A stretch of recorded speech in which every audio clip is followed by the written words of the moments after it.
তুমি যদি একজন ক্লাস 9 এর স্টুডেন্ট হয়ে থাকো তাহলে এই ভিডিওটি তোমার জন্য। এই ভিডিওটিতে আমরা বাস্তব সংখ্যার কোষে দেখি 1.2 এর সলিউশন দেখব। চলো তাহলে শুরু করি। কি বলছে? বলছে নিচের বক্তব্যগুলির মধ্যে কোনটা সত্য কোনটা মিথ্যা? মানে কোনটা সঠিক কোনটা ভুল? ট্রু ফলস বলতে বলছে। কি বলছে? দুটি মূলদ সংখ্যার সমষ্টি সর্বদাই মূলদ সংখ্যা হয়। মানে কি বলছে? দুটো রেশনাল নাম্বারের যোগফল অলওয়েজ রেশনাল নাম্বার। এটা ট্রু না ফলস? এটা কিন্তু ট্রু হবে, সত্য হবে। কেন হবে? কারণ দুটো মূলদ সংখ্যা ধরো মূলদ সংখ্যার ডেফিনেশন কি? যাকে পি বাই কিউ, তাহলে প্রথমটা ধরলাম P one by Q one, হ্যাঁ, দ্বিতীয়টা ধরলাম P two by Q two. তাহলে যখন এটাকে এলসিএম করে তখন কি হবে বলো? Q one into Q two, তাহলে এখানে কি পাবে? P P one Q two plus Q one P two, তাই না? তাই এটাকে একটা নাম দাও P three by Q four Q three. তাহলে কি হচ্ছে? দুটো মূলদ সংখ্যার যোগফল কিন্তু অলওয়েজ মূলদই হচ্ছে। ঠিক আছে, তাহলে সঠিক অ্যান্সার কি হবে? অপশন, এটা কিন্তু কারেক্ট স্টেটমেন্ট হবে। চলো তাহলে নেক্সট কোশ্চেন দেখি। নেক্সট স্টেটমেন্ট কি বলছে? বলছে দুটি অমূল্য সংখ্যার সমষ্টি সর্বদা অমূল্য হয়। এটা কি ট্রু কি? এটা কিন্তু ফলস স্টেটমেন্ট। দুটো অমূল্য সংখ্যার সমষ্টি অমূল্য হবে এমনটা নয় কিন্তু। সাপোজ ধরো প্রথম একটা নাম্বার এক্স ইজিক্যাল টু কি নিলাম, যে রুট টু নিলাম, হ্যাঁ, আর দ্বিতীয় একটা নাম্বার নিচ্ছি, দ্বিতীয় একটা যে এক্স নিচ্ছি কত হচ্ছে রুট টু, আর আরেকটা ওয়াই নিচ্ছি কত হচ্ছে মাইনাস রুট টু। তাহলে এটা অমূল্য এটা অমূল্য, কিন্তু এক্স প্লাস ওয়াই করো তাহলে কত হচ্ছে জিরো। তাহলে দুটো অমূল্য কিন্তু তাদের সাম কি হচ্ছে বলো? জিরো হয়ে যায়। জিরো কি? মূলদ সংখ্যা, তাই স্টেটমেন্টটা কি হবে? ফলস হবে। ঠিক আছে, নেক্সট দেখি। নেক্সট কি বলছে? দুটো মূলদ সংখ্যার গুণফল সর্বদা মূলদ হবে। এটা কি ঠিক? মূলদ মানে কি? Rational number. রেশনাল নাম্বারের গুণফল অলওয়েজ মূলদ। এটা কিন্তু কারেক্ট অ্যান্সার। এটা কিন্তু প্রুভ করতে হবে। কি করে করবে? সাপোজ ধরো প্রথম নাম্বারটা নিলাম P one by Q one, ঠিক আছে, আর দ্বিতীয় নাম্বারটা নিলে কত? P two by Q two. তাহলে প্রোডাক্ট করছো মানে কি? এক্স ওয়াই লিখছো। এক্স ওয়াই যখন লিখবে তাহলে P one P two by Q one into Q two. তাহলে এটাকে তুমি এটাকে ভাবো যে P three by Q three, তাই না? তাহলে নতুন নাম্বার পেয়ে যাচ্ছ, তাহলে রেশনাল নাম্বার হয়ে যাচ্ছে। তার মানে কি?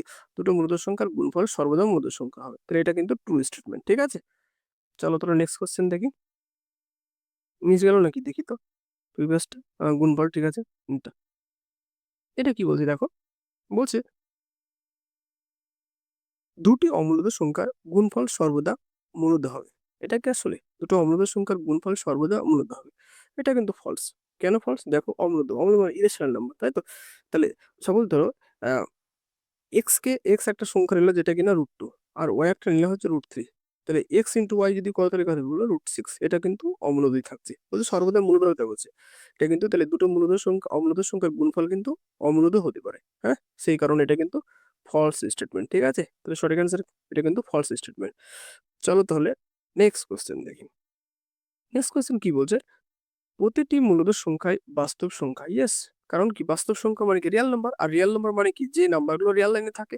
আর ধরো রিয়েল, এখানে জিরো ওয়ান, এখানে টু, এখানে থ্রি, এগুলো ফোর, তাই না? তাহলে এই যত নাম্বার আছে সবগুলোই কিন্তু কি রিয়েল লাইনে আছে। আর মূলত অমূলত বলে সবগুলো কি রিয়েল লাইনে তো আছে না? তাহলে এগুলো কি বাস্তব সংখ্যা। This is true statement. Next দেখি। নেক্সট কি বলছে? এটা মিস গেল না তো? না, ঠিক আছে, এটা দেখো কি বলছে, যে প্রতিটি বাস্তব সংখ্যাই অবৈধ সংখ্যা। এটা আসলে কি? একদম না। প্রতিটি বাস্তব সংখ্যাই ইরাশনাল নাম্বার দেওয়া বলছে। Every real number is irrational number. এটা কি আসলে? একদমই না। তাহলে এটা কি হবে? কারণ সাপোজ ধরো ওয়ান নিচ্ছ তুমি, এটা কিন্তু একটা রিয়েল নাম্বার, বাট এটা কিন্তু অমূলদ না, তাই না? তাই এই স্টেটমেন্টটা ফলস কিন্তু।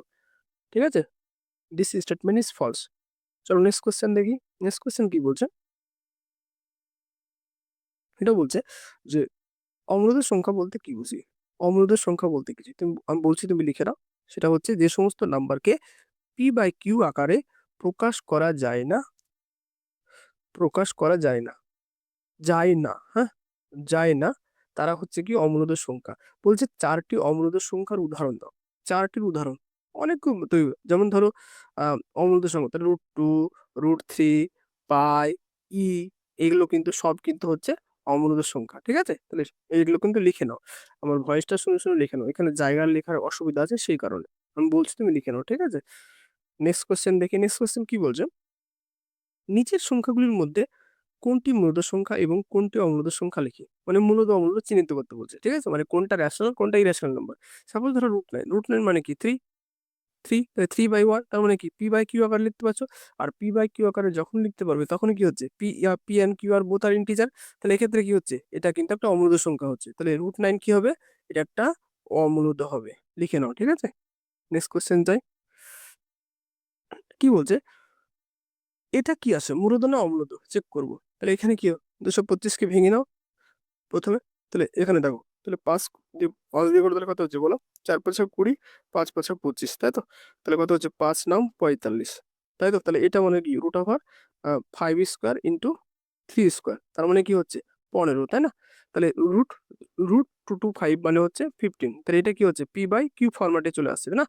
তার মানে কি হচ্ছে, এটা কিন্তু একটা রেশনাল নাম্বার হচ্ছে, তাহলে এটা কিন্তু হবে একটা মূলদ সংখ্যা, ঠিক আছে। নেক্সট কোশ্চেন দেখি, নেক্সট কোশ্চেন √7 কে কিন্তু এটা অমূলদ সংখ্যা হবে, কারণ এটাকে p/q আকারে প্রকাশ করতে পারবে না, তাই এটা কি হবে, এটা হবে অমূলদ সংখ্যা, ঠিক আছে। নেক্সট দেখি, হচ্ছে √15 কি হবে, মূলদ হবে না অমূলদ হবে। তাহলে 15 কে ভেঙে নাও, 15 মানে কি বলো, 2 × 25, 2 × 25, তাহলে এটা কি লিখতে পারবে বলো, 5 × √2, আই তো √2 চলে আসছে, 5 × √2, তো এটাকে কিন্তু তুমি লিখতে পারবে না, ঠিক আছে, সেই কারণে এটা হবে অমূলদ, এটা হবে অমূলদ, ঠিক আছে। নেক্সট দেখি, নেক্সট কি বলছে, মাইনাস, তাহলে 81 যখন হচ্ছে মানে কি, তাহলে -9, তাই না, -9, তাহলে এটাকে p/q আকারে লিখতে পারছো।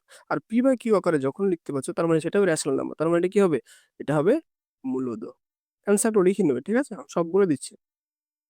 নেক্সট কি বলছে, এটা 100, যে হাজারের হাজার, তাহলে হাজার মানে কি বলো, 10 এর কিউব, তাই তো, 10 এর কিউব, তাহলে এটাকে যদি ভাঙি, তাহলে এখানে দেখো, এটাকে তুমি কিভাবে লিখতে পারবে, এটাকে তুমি এভাবে লিখতে পারবে যে দিস ইজ ইকাল টু কত হচ্ছে, 10 এর স্কোয়ার ইন্টু 10, তাহলে কত হচ্ছে -10 ইন্টু √10, তাহলে দেখো এটা কিন্তু একটা অমূলদ চলে আসছে না, তাহলে এটা কি হবে, তাহলে এটা হবে অমূলদ, ঠিক আছে। নেক্সট দেখি, নেক্সট কি বলছে, সংখ্যা রেখায় √2 কে স্থাপন করি, তাহলে √5 কে স্থাপন করি, তাহলে √5 কে স্থাপন করতে গেলে দেখো, সাপোজ ধরো কোনো একটা লাইন নিয়েছো তুমি, হ্যাঁ, তাহলে এখানে 0 আছে, এখানে 2, এখানে, তাহলে √2 কে এখানে 2 নিচ্ছে, তাহলে √2 যদি নাও, তাহলে ধরো 1 ইউনিট তুমি ধরে এটা 2,1 কোনো একটা পয়েন্ট নিলে, 2,1 যখন একটা পয়েন্ট নেবে, তাহলে এখানে পিথাগোরাস অ্যাপ্লাই করো, তাহলে এটা 2, এটা 1, তাহলে এটা কি হবে, √2² প্লাস √1, তার মানে কত, √5, এই যে, তাহলে এই পয়েন্টটা পাচ্ছে √5, আর যখন এই √5 এইভাবে সেন্টার একে করে কি করবা, একটা সার্কেল ড্র করবা, এইভাবে সার্কেল ড্র করো, সার্কেল ড্র করলে দেখো এখানে কাট করছে না, তাহলে এটাই হচ্ছে কিনা এই √5 এর কিন্তু জায়গা। তাহলে কি করবে, এখানে সবসময় পিথাগোরাসের সূত্র অ্যাপ্লাই করে এভাবে কিন্তু চিহ্নিত করবে, প্রথমে এইভাবে দেখাবে, তারপরে এটাকে এভাবে দেখাবে, তারপরে এখানে, ঠিক আছে, এভাবে করবে। নেক্সট কোয়েশ্চেন কি, তাহলে আজকে এই পর্যন্ত, ভিডিওটা যদি ভালো লাগে থাকে তুমি চ্যানেলটি সাবস্ক্রাইব করে দেবে, আর দেখা হচ্ছে নেক্সট ভিডিওতে। আমি কিন্তু এইভাবেই চ্যাপ্টার ওয়াইজ কিন্তু সলিউশন আপলোড করবো এই চ্যানেলে, ঠিক আছে, তোমরা সাবস্ক্রাইব করে দিও।